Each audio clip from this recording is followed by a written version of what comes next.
दोस्तों पेश है माया रानी की माया। ये कवर चित्र है दोस्तों।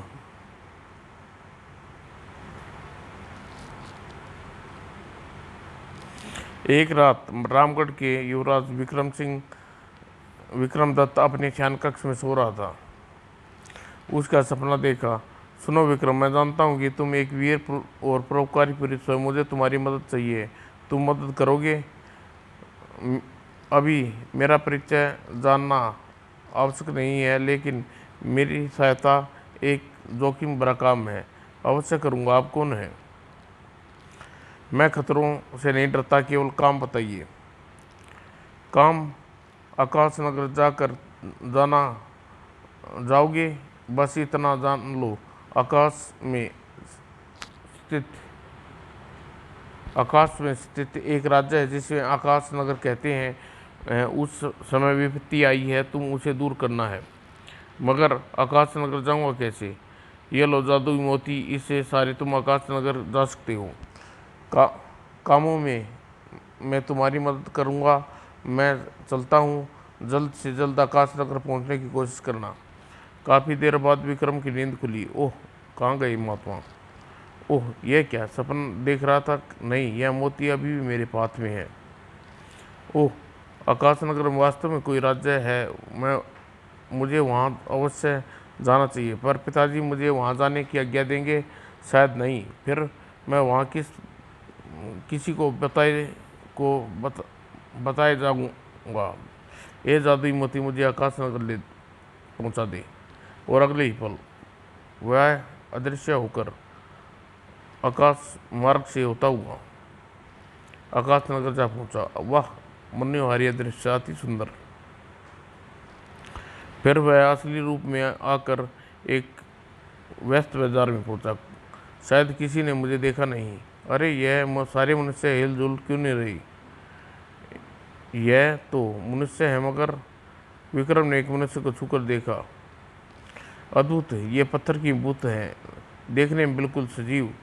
तभी तुम आ गए विक्रम। शायद तुम पत्थर के लोगों को देखकर हैरान हो रहे हो। अरे, अब आप? हाँ, आप ठीक कह रहे हैं। इस नगर के सारे प्राणी पत्थर के होते हैं साधु महाराज। नहीं, इन सबको इस हाल में पहुंचाने वाली जादूगर माया रानी है। जादूगर माया रानी? हाँ, सुनो, इस राज्य में का राजगुरु कभी पूरे नगर ब्रह्मांड में सबसे सुखी हुआ करता था। पिछले 15 दिन पहले जब हमारे राजा आकाश द्वितीय अपने दरबार में थे, एक बुढ़िया आई। महाराज, कुछ कहने आई हूँ, इजाज़त है? महाराज, आप के राज्य में काफ़ी खुशहाली है। मुझे यह बेच सकते हो क्या? खुशहाली बेच दूँ? तुम्हारा दिमाग तो ठीक है, खुशहाली बेची जा सकती है?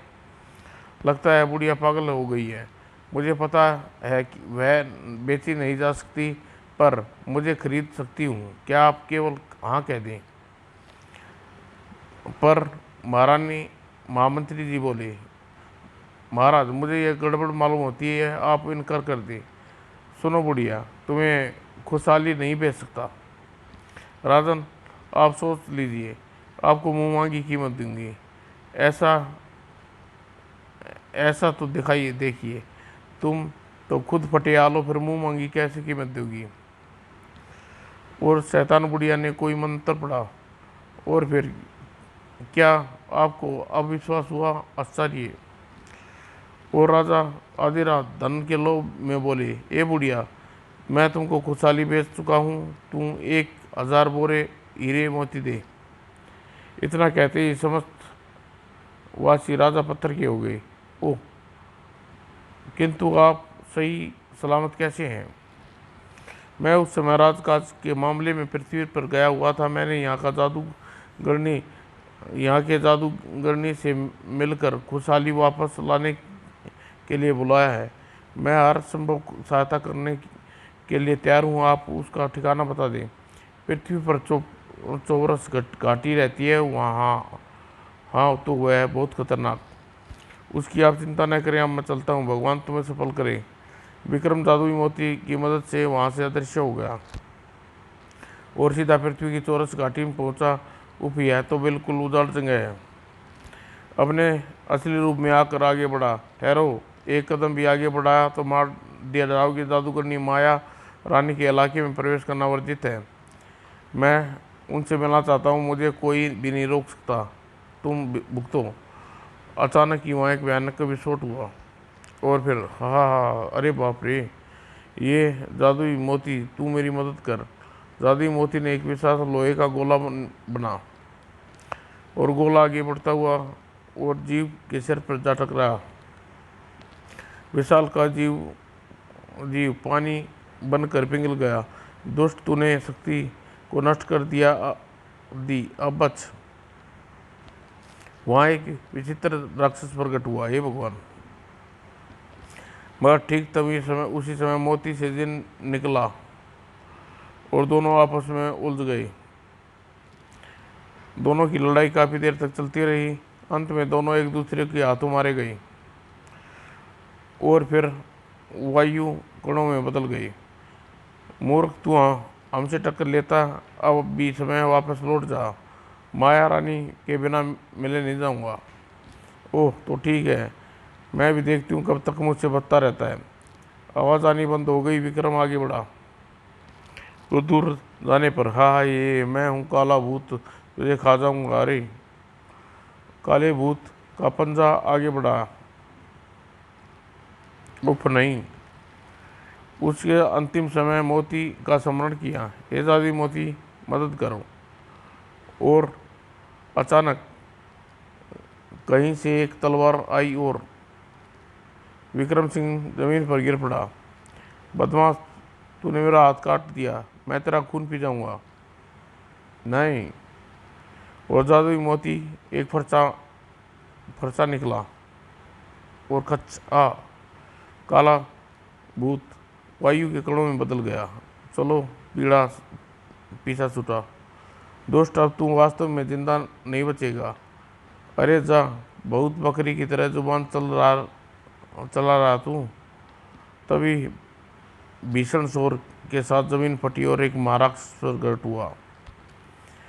तू स्वामिनी की आज्ञा का उल्लंघन कर रहा है, इसलिए तुझे नरक के मच्छर बना कर भेज दूंगा। तू वाकई बहुत खतरनाक है, खैर इससे निपट लूँगा। यह जादुई मोटी राक्षस को ख़त्म कर। क्षमा करें मेरे मालिक स्वामी, मैं महाराक्षस को नहीं मार सकता। इसे चावंड की चुड़ैल को मार सकती है, जो इसी चौरस घाटी के नीचे रहती है। मगर भला वह मेरी मदद क्यों करेगी? अवश्य करेगी। वह महाराक्षस की कट्टर शत्रु है, पर वह घाटी वे ऊपर नहीं आ सकती। आप राक्षस को नीचे ले जाना होगा। मुझे तुरंत नीचे ले चलो। और इतना कहते ही विक्रम उड़ने लगा। महाराक्षस उसके पीछे लग गया। ए, तू भाग रहा है, मैं तुझे छोड़ूंगा नहीं। विक्रम उसे घाटी के नीचे ले आया। चामुंडा चुड़ैल, हाँ, तू आज आ ही गया। अब तू यहाँ से वापस घाटी में नहीं जा सकता मक्कार। नहीं चामुंडा चुड़ैल, ठीक है। अब तू मनुष्य, उस मनुष्य से मैं बदला लूँगा, पहले तुझसे निपट लूँ। तू आज रहेगी या मैं रहूँगा? हाँ, मैं तैयार हूँ। दोनों मायावी युद्ध हो गया। युद्ध का अंत नजर नहीं आ रहा था। लड़ाई काफ़ी लंबी चली। अंत में महाराक्षस के मरते ही चुड़ैल का रूप बदलने लगा और वह एक अप्सरा में बदल गई। विक्रम, मैं स्वर्गलोक की अप्सरा हूँ। मुझे एक श्राप के कारण चुड़ैल बन गई थी। महाराक्षस की मौत होते ही मेरी मुक्ति हो सकी। यहाँ लाने के लिए धन्यवाद। मैं चलती हूँ। उस जादूगरनी माया रानी से सावधान रहना। विदा अप्सरा। वो महाराक्षस की मौत के बाद विक्रम मोती की मदद से वापस चौरस घाटी में आ गया। दोस्त विक्रम, तूने महाराक्षस को मार कर मेरा गुस्सा भड़का दिया है। अब मैं सामने आ रही हूँ। मुझसे लड़ने के बाद तू स्वामिनी के पास जा सकेगा। आजा, तू आखिर कौन है? और अगले ही पल एक अत्यंत भयानक जीव विक्रम के सामने प्रकट हुआ। नहीं, मैं तुझे जीते जी अपने स्वामी के निकट नहीं पहुंचने दूंगी। अब तो वाकई मुश्किल में पड़ गया हूँ, इसको ख़त्म करना आसान नहीं। कुमार ने जीव को गौर से देखा। इसके शरीर के अंग साधारण, केवल इसकी आँख ही से ज़्यादा चमक रही है, इसलिए मैं उठकर इसके सिर पर के पास पहुँचूँ और इसकी आँख फोड़ दूँ। उस जीव में भयंकर विस्फोट हुआ और अगले ही पल माया रानी जादूगर में बदल गया। अरे यह जीव तो माया रानी था। मैं कितना बड़ा धोखा खा गया। इस विस्फोट में मेरा दम घुट रहा है। आह! जादूगरनी के मरते ही आकाश नगर के वासी पूर्ण मानव में बन गए और राजगुरु राजकुमार के पास आए। तुम्हें क्या हुआ? आह महात्मा, मेरा अंतिम समय आ गया है, पर मुझे खुशी है, मैंने अपने उद्देश्य में सफल हो उसका। और उसकी गर्दन एक तरफ लुढ़क गई। ए बहादुर नौजवान, तुम्हें अपना बलिदान देकर हजारों लोगों का जीवन दान दिया है। तुम्हारे जैसे पुण्यात्मा के आगे नतमस्तक हूँ। समाप्त। दोस्तों, गधों की खेती। किसी गांव में सोन लाल नाम का एक गरीब व्यक्ति रहता था। कहते हैं जिसके पास घोड़ा नहीं होता उसके लिए गधा भी घोड़े से कम नहीं होता। लेकिन बेचारे सोनलाल के पास एक गधा भी नहीं था। उसे जंगल से लकड़ियां काट कर शहर ले जाने के लिए बहुत परेशानी होती थी। सोनलाल एक संबंधी के पास कई गधे थे।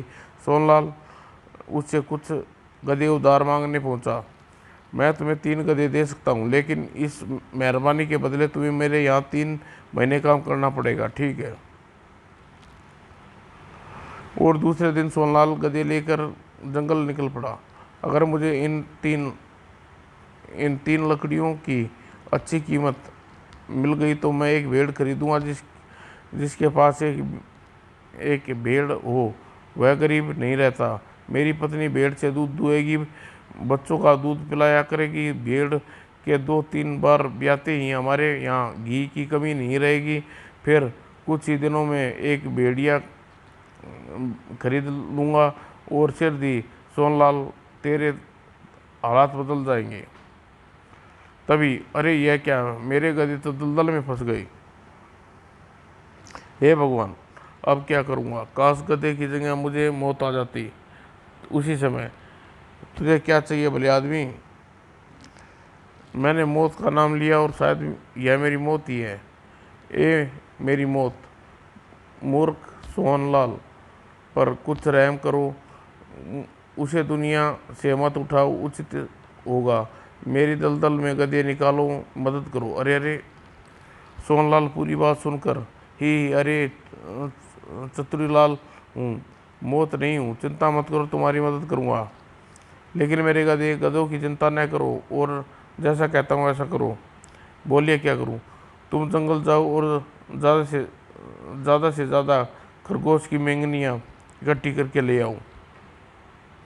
कुछ समय बाद माई बाप ये मेंगनियाँ ले आया। ठीक है, अब तुम मेरे घोड़े पर सवार होकर धीरे धीरे घर की ओर जाओ। आधा रास्ते भी तय नहीं कर पाओगे कि यह खरगोश की मेंगनियाँ सोना बन जाएंगी। सच, अगर मेरा कहा सच न हो तो घोड़ा तुम्हारा, और सच हो गया तो याद रखो, तुम्हारी किस्मत खुलने की खुशी में तुम एक बढ़िया दावत देनी पड़ेगी।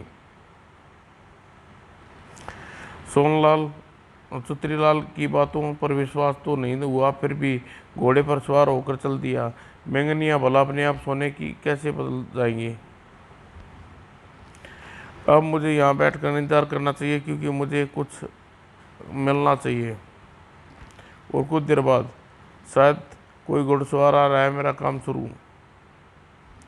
अरे तुम कौन हो और यहाँ मूर्खों की तरह अकेले बैठे क्या कर रही हो? मूर्ख वह होता जो आंखें के होते हुए भी कुछ देखता नहीं, और देखता भी है तो कुछ समझ नहीं पाता। क्या मतलब? सच कह रहा हूँ कि सच कहूँ तो यहाँ बेहाल नहीं बैठा, अपने फसल की रखवाली कर रहा हूँ। अब बताओ तुम दोनों में से मूर्ख कौन? तुमने क्या बोया है? मुझे अंकुरों को देखकर स्वयं समझ जाओगे। ओए, यह तो कीचड़ में गधों के कान। लेकिन मतलब क्या हुआ? मतलब यह है कि मैंने गधों की खेती करता हूँ। यह तभी सिर्फ गधे के अंकुर फूटे हैं जिसे तुम कान कह रहे हो। मैं 40 वर्ष का हो गया हूँ। मुझे अभी तक लोग गेहूँ, चना, सब्जी वगैरह बोते हैं। तू गधों की खेती भी की जाती है, यह आज पहली बार सुना है। मुझे भी कल तक गधों की खेती के बारे में नहीं पता था, लेकिन आज सोनलाल नामक एक भले आदमी ने मुलाकात हुई जो बरगद के नीचे अपने वतन लौट रहा था। वह वह वही से जादुई बीज लाया और बहुत बहुत तकलीफ उठाकर उन बीज प्राप्त किया। फिर तुम्हें कैसे बीज मिले? मैंने उसे एक मुट्ठी बीज 50-60 रुपया देकर लिए और उन कीचड़ में फेंक दिया। कुछ ही समय देख लो अंकुर फूट निकले। मुझे अफसोस है कि मेरे पास पैसे नहीं थे, अन्यथा मैं बीज 180 रुपया मांग रहा था। मैं उसे खरीद कर गधों की खेती में हज़ारों 80 रुपया में बेच लेता, क्योंकि उन बीजों के हज़ारों लाखों गधे पैदा होते जाते। ओह, यह तो फायदों का सौदा है। काश वह बीज मुझे मिल जाए। भाई, तुम्हारे पास गधों की खेती करना भाई मैं तुम्हारी तरह गधों की खेती करना चाहता हूँ। बीज कहाँ से लाऊं? बीज तुम्हें सोनलाल से मिल जाएंगे। वह एक मरील घोड़े पर उधर गया है। तुम्हारा घोड़ा बढ़िया है, जल्दी ही उसे मिल लो। सुनो, उसने कह देना कि मैं वायदे के अनुसार दावत खाने के लिए यहाँ यहाँ अवश्य आऊँगा। ठीक है, मैं कह दूँगा। ही कैसे मूर्ख भरे ही कैसे कैसे मूर्ख पड़े हैं इस दुनिया में। अब खरगोश की मेंगनियाँ 80 रुपयों में बिकेंगी। ज़रा तेज चलूँ बेटे। सोन मिल गया, अपने बारे न्यारे हो जाएंगे। और सिर दी, वह जा रहा सोन। अरे सोन भाई, कौन? क्या तुम्हारा नाम सोनलाल है? हाँ, मेरा नाम है।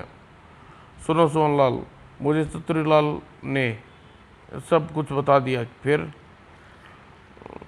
तो यह बीज खरीदना चाहता हूँ। बदले में तुम्हें 180 रुपया देने को तैयार हूँ। क्या यह कहीं पागल खाने से भागा हुआ पागल तो नहीं? यह लो, गिन लो, पूरी 180 रुपया है। ए माता, यह क्या चक्कर है? इससे पहले सोनलाल कुछ समझ पाता, वह व्यक्ति 80 रुपया की थैली देकर मिंगनियाँ लेकर चलता बना। कहीं यह भाव बढ़ा दे, मैं यहाँ से निकल चलूँ। सोनलाल अपने घर की ओर बढ़ चला। 180 रुपया, वह भी खरगोश की मेंगनी के बदले। कुछ दिन बाद सोनलाल घर पर, ए भगवान का शुक्र कि आज हमारे पास सब कुछ है। तुम्हारा शुक्रिया कैसे अदा करूं चतुरलाल, कि तुमने मेरी जान बचाई और मेरे परिवार को खुशियां दी। शुक्रिया किस लिए अदा करना? तुम्हारी जेब में पैसे थोड़े ही पहुँचे हैं और अमीर मूर्ख की अपनी जेब से कुछ हल्की करनी पड़ी है। उस पर क्या दुख करना? यह तो संसार का एक बूंद के बराबर थी।